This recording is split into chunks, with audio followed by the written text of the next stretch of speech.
morning. I'm Ikmeet Singh. I, along with my co-founders Bhuvan and Jatin, represent Lendbox. We are India's leading RBI-registered peer-to-peer lending marketplace.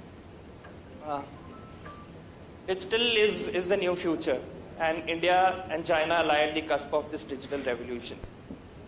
But what we've been talking here is industries in billions. But if you look at the digital market lending in India, this is going to go at a staggering $1 trillion market within the next 5 years. But who is going to drive this growth? As per the BCG study, there was, on the basis of the household income, the categories are divided. It is definitely not going to come just from the elite and the affluent set of the society. In the next 10 years, what we are going to experience is the major growth in adoption of digital revolution is going to come from aspirers in next billion, which banks currently do not focus on. The consumer finance market in total is about $1 trillion currently, out of which 70% is still served by the informal sector. So we understand that the opportunity on bringing this informal sector into the formal sector is huge. But now the question comes in, who will lend money to people who are not served? Banks and NBFCs do not want to focus on this set of users, primarily because of a lot of regulatory purview and their focus on elite users. So which is where we bring to the table a new set of investors, which are the retail investors. Now retail investors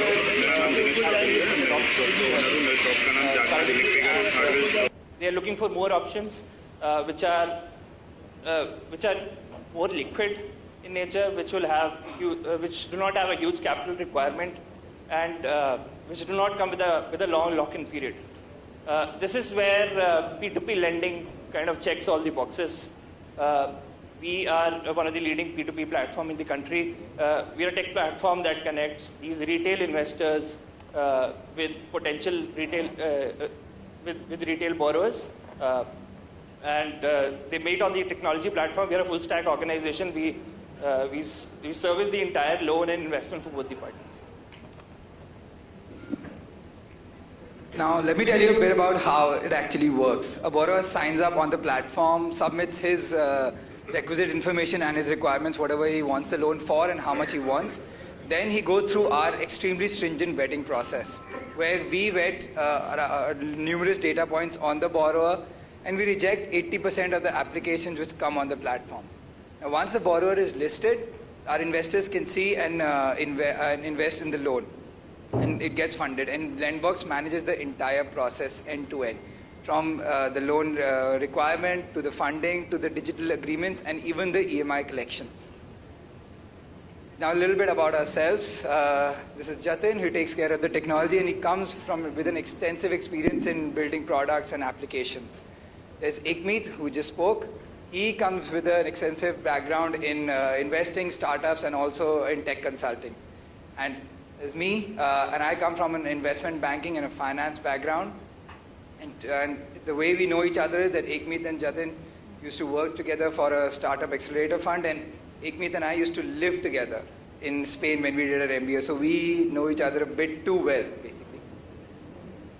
Jatin and I were also part of the Forbes 30 under 30 list in 2017 under the finance and venture capital arm. That was 2 years ago, so which is not a good thing about age. But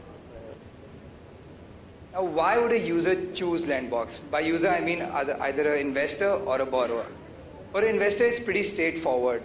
They would choose Lendbox because we are giving them opportunity to invest or lend, you whatever you want to call it, in products which were initially only available to institutional investors. And they can invest as little as 10,000 rupees and get access to such opportunities. And it's an entirely tech-driven, hassle-free, paperless process with a very personalized customer experience. And for the borrower, we're giving them access to the formal sector and formal finance, which is cheaper. And again, it's a hassle-free, tech-driven, paperless process where we are enabling same-day disbursal of loans as well, which is creating an overall highly satisfactory user experience. Now, the biggest thing question when it comes to lending or financing, which we get asked is how do we control and mitigate risk, especially when, as per even RBI regulations, we are not risking our own capital. Now, we use technology on the entire gamut, all aspects of our business. We use technology. Firstly, we have a real-time fraud detection system, which checks threats at various levels and even verifies all the information the borrower or the lender submits. And secondly, we have a machine learning based credit engine which looks at over 200 data points before vetting the borrower and either approving or rejecting the borrower. And lastly, we have a highly sophisticated recommendation engine which creates a personalized user experience for both the borrower and the investor, which makes them feel part of the process as well. So how do we make money? So we charge investor up to 1% of their committed funds and 2 to 6% of disbursed amount from borrowers. We have other potential revenue models as well. Like we charge subscription fees from prime users, and we have performance-based fees from our managed portfolio services. We recently started doing partnership to just drive down our cost of acquisitions, such as now we give interest-free consumer loans to AdTech companies, and we do daily and weekly loans for micro ATMs and payment gateways. We have other partnerships as well, like with Droom and Just Money. So by these partnerships, we are providing opportunity to investors which were only available to retail investors. Going forward, we have set some benchmarks for us, like opening line of credit for our prime borrowers, institutional lending, and onboarding wealth management and PMS firms. We have globally recognized team, and thank you.